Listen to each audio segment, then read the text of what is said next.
Saan pa dyan sa tiyan mo? Ito, kumain ka na, ha? Kayo po. Hindi, wag mo ko intindihin. Kain ako mamaya, ha? Salamat po. Pagkatapos mong kumain yung vitamin mo, ha? Ewan Huwag nga mong po. kalimutan yun. Para sa baby mo yun, ha? Nay Meli, Oh, Felix. maraming salamat po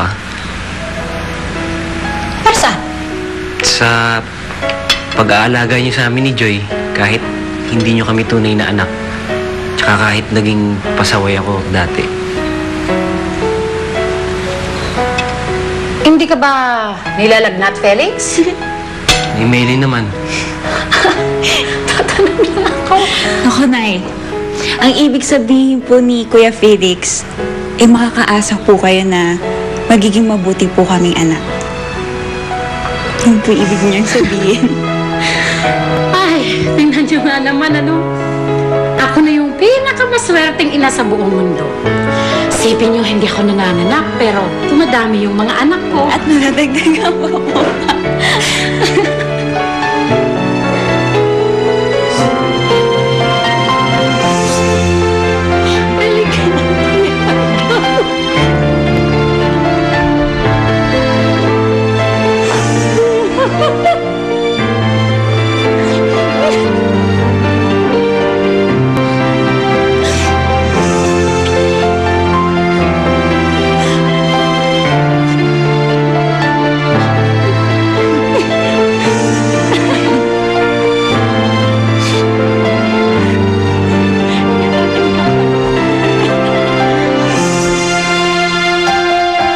Natuwa ako na makita si Nanay Meli tsaka yung mga kapatid kong nagkakasundo. I'm so happy.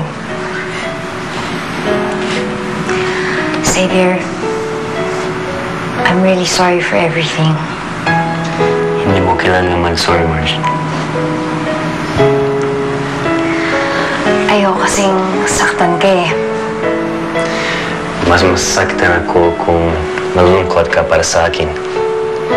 Gusto ko maging masaya ka, Marge. Yun ang wish ko. Salamat at naiintindihan mo. Salamat din sa pagmamahal. Even as a friend. Don't worry. Darating si Hugo sa kasal ninyo.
Ngunit ang alay na pag-ibig mo, wala na niyang mahihiling. Ako umasa kang laging ikaw ang siyang mamahalin. Sa isip, sa puso at sa damdamin, ayaw kong mawalay ka pa sa akin. ayaw kong mawalay sa akin. Ikaw ang hulog ng langit, ikaw ang aking pag-ibig, ikaw ang katuparan dito sa aking daigdig. Ikaw sa akin ang bituin, walang tupas ang ningning. Ligaya kang walang hanggan. Ako'y sa'yo, ika'y para sa'kin.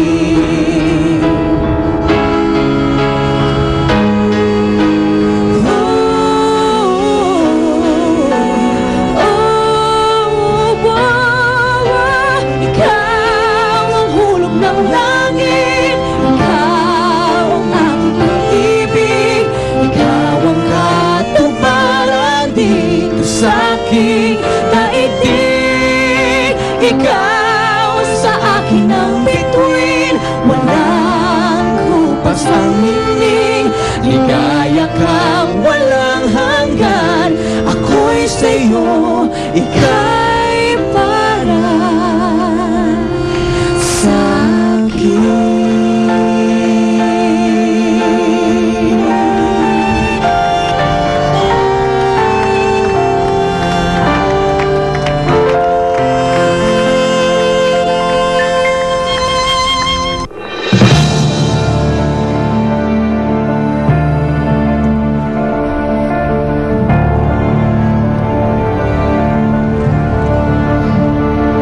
Hindi ba kayo naiingit sa kanila? So,